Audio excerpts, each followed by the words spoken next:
I expect all of you I want to speak to you like you're adults, and I think you already know that's haram. I don't have to tell you that. You already know that. And you know Allah has revealed that already. So your conscience is dirty and you know it. You know, there's no beating around that bush. But I do want to tell you some of its consequences. You know, when someone gets married, then they take a responsibility for the other. Allah Azza wa Jal puts them in a responsibility position. And they have to take care of their financial needs, their emotional needs, their learning of the deen, their protection, everything. But when two people are dating, what do they have to take care of? What are they responsible for? Nothing. The only thing they're responsible for is satisfying their own hormones. That's all. And the moment they get bored or tired or, you know, a small fight or a dispute breaks out, what happens in dating? You break up. You break up. You say, well, this didn't work. It's like changing not even a toothbrush, because I think toothbrushes last longer. It's like changing chewing gum. I lost the taste of it. Next. And then what happens? One of the two, whoever got dumped, is emotionally very, very disturbed. They're crying in the middle of the night. They're depressed. They're waiting for the text message to come. Please don't, you don't really mean that, do you? And they become so pathetic. Their friends around them say, what happened to you, man? You don't know, man. I don't know. She'll come back. I know she'll come back. You know, and she ain't coming back. You know, same thing happens with girls. Girls become suicidal. You know, this really happens.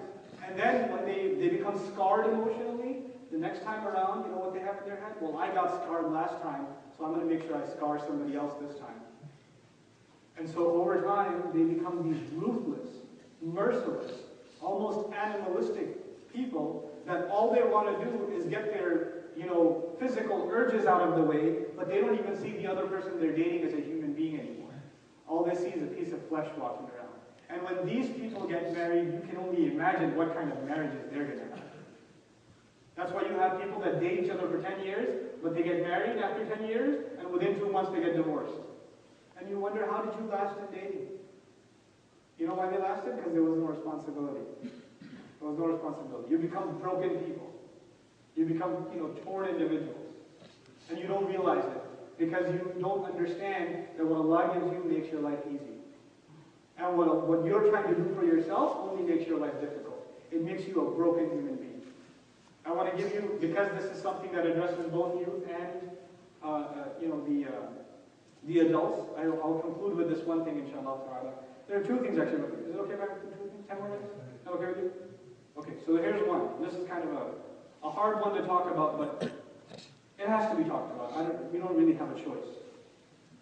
We are sometimes setting standards for our children that are not realistic.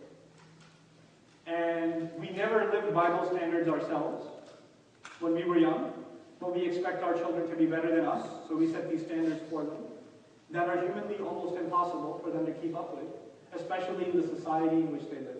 And an example of that is you have a young man in your house who is of the age that he should be getting married, but you want him to finish med school. Right? So he's 22, 23, 24 years old. You say, no, not until you finish med school. Great. Where does he go to med school? In some madrasa? Does the sheikh teach him internal medicine? Where does he go to med school? He goes to med school either over here, maybe SMU has a program, I don't know if they do, or he goes to Dominican Republic, or he goes to, whatever. And they go to med school like 18, 16, 20 hours of a day there on college campus, right? What do they see for 16 to 18 hours a day every day? What do they see? What do you think passes through their eyes for 18 hours a day? Do you think they see anything shameless at all? Possibly? Maybe? There's a slight chance they might see something inappropriate. No, I think there's a pretty big chance. And the kinds of things they see, you can't even describe it. Now, they see this how often? Every day? For how many hours? 16, 18 hours a day? For how many years? 6 to 8 years? 7 years? 4 years? 3 years? Even 1 year is bad enough. You think it messes with their head a little bit? Or, no, I'm Muslim, I can't. None of this bothers me. Because you see, I breathe in a different kind of oxygen that allows me not to be tempted. allows me to constantly keep my gaze low because my parents told me I can't get married until I'm 29. Does that happen? No, it doesn't. These young boys and these young girls become perverts. They become engulfed in themselves. They become addicted to filth on the internet. They start doing these things, hiding from their family, because if the family knew, they'd kill them, but they don't know what to do with their emotions. They're of the age to get married.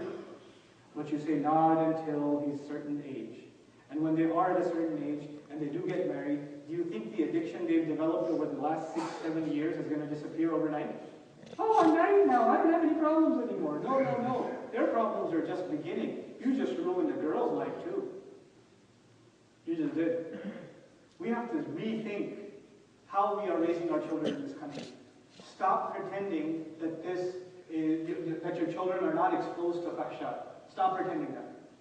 Accept reality around you and then work with it. I'm not saying the moment your child turns 14, get them married. I'm not saying that either. But I am saying we have to be realistic about the things they're exposed to. We have to be open with our children. We can't put unrealistic expectations on them that they know they can't live by them, so all they do is they decide to not talk to you about them. They just talk to their friends about them, or they talk to their laptop about them. And they live inside their heads. They're completely disconnected from you. If your teenage boy or girl comes home and you ask them, how was your day? They say, whatever. So, did you hang out with anyone today? Yeah. Who? Somebody. So where are you going later? Oh, someplace. What are you going to do? Something. When they don't give you answers, it's already a sign. There's stuff they don't want to tell you, because if you knew, then you'd be pretty upset. You'd be pretty upset. And you close that door for them with communication. So I'm sincerely giving advice to myself as a parent. I have a 7-year-old now, and I'm terrified. I really am. Because I got 6 years left before she, goes psycho. Teenagers scare me. They scare me. So I'm scared for myself as a parent, and I'm scared for all of you as parents. And at the same time, I'm telling the youth, guys, we have to put responsibility on the parents, but you guys are adults. You're not kids. You're not kids. Act your age. And know you have to stand before Allah, and you're not going to be able to tell Allah, come on, I was in junior high. It was a silly time. You're not going to be able to do that. So that's one thing I wanted to share with you. The final thing I wanted to share with you is on a completely different note. And it has to do with the news.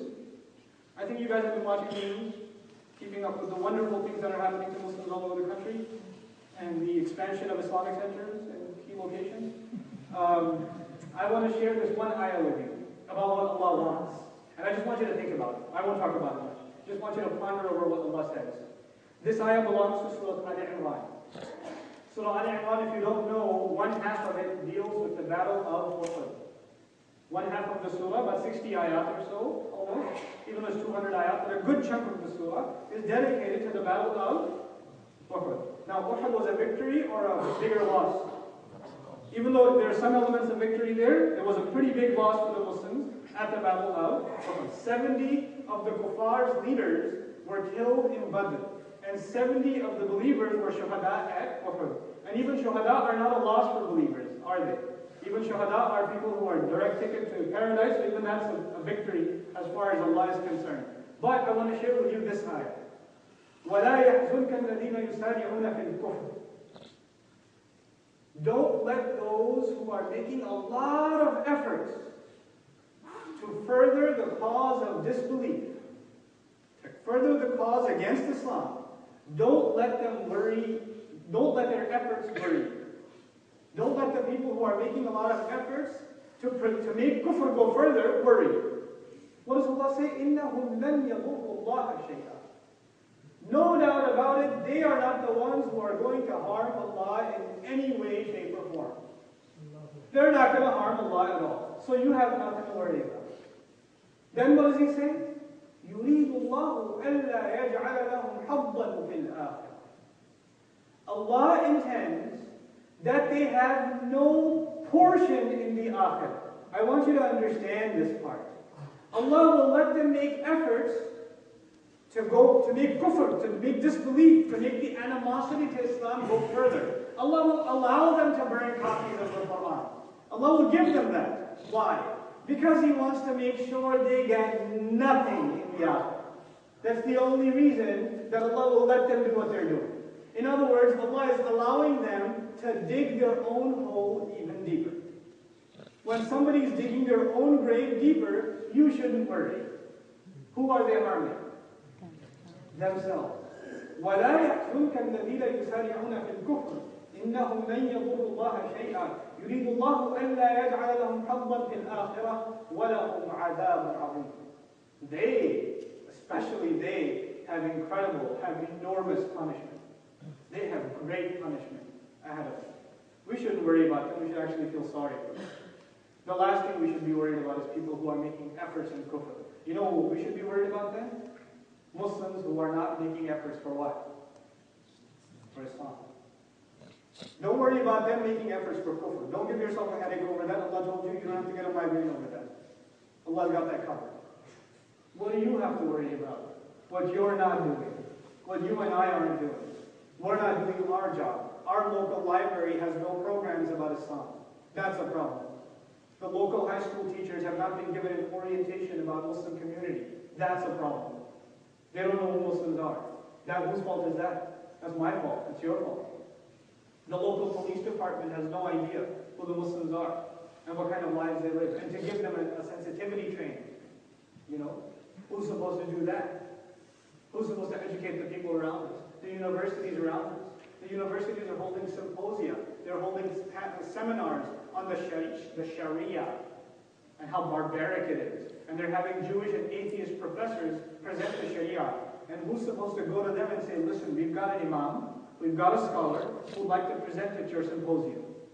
We'd like to speak for ourselves. Who's supposed to be contacting National Public Radio and talking to them about, Muslim affairs? There's no Muslim voice being heard. Whose responsibility is that? Don't worry about what they're saying. Worry about what you and I are not saying. That's what we have to worry about. So Allah wants that they have no portion in the akhirah. يُرِيدُ اللَّهُ أَلَّا يَجْعَلَ لَهُمْ حَظًّا فِي الْآخِرَةِ. This is the plan of Allah. He tells us what we should worry about and what we shouldn't worry about. So in the end, my time's up, inshallah. Last thing I share with you is the first thing I shared with you. The question was, what does Allah want? And the first time Allah told us is really the most comprehensive. He says, يُرِيدُ اللَّهُ بِكُمُ الْيُسْرِ وَلَا يُرِيدُ بِكُمُ الْعُسْرِ. Allah wants ease for you. He does not want difficulty for you. May Allah make this deen easy for us. May Allah Azza wa Jalla make this deen easy for us. The way He made this deen easy for Ibrahim alayhi salam. The way He made jumping into a fire easy and putting a knife to his child easy and leaving his family in the middle of the desert easy. If Allah can make those things easy, certainly Allah can make our deen easy for us. So may Allah Azza wa Jalla make our deen easy for us to follow and to adhere to. May Allah Azza wa Jalla accept all of our ibadat. May Allah Azza wa Jalla strengthen our youth and make them see themselves as responsible leaders of the community. May Allah Azza wa Jalla give the younger, the older brothers and the older sisters in the community the conviction that they are role models to the younger people in the community around them. That they are role models to them. So the way they speak, the way they act, the way they interact with each other, the way they play basketball, the things they talk about to each other, they keep in mind there's a 12-year-old, 11-year-old, 10-year-old listening, and they want to be just like me. I should present my best. May Allah give that to our youth. May Allah make them strong leaders, inshallah ta'ala. May Allah give our parents the ability to raise children righteously. May Allah Azza wa Jalla give our mothers the strength to control the environment in the home and to make it a healthy environment for a sound Muslim family to be raised. May Allah make the fathers of our community good fathers. Fathers that talk to their children, raise their children, don't instill fear into them, but instill respect and love into them. May Allah Azza wa Jalla make these fathers in accordance with the sunnah of the beloved Messenger sallallahu alayhi wa sallam. May Allah make our imams, protect our imams first of all, and second of all, may Allah give our imams the strength to be able to guide our communities, to counsel our communities, to lead our communities, and to actually be able to understand the problems of our community and to address them effectively. And finally, I sincerely make dua for all the masajid and the communities across this country. May Allah give our masajid the ability to be beacons of da'wah, to be places where they are not trying to defend themselves, they are trying to defend Allah's deen. May Allah make us those people. That we defend Allah.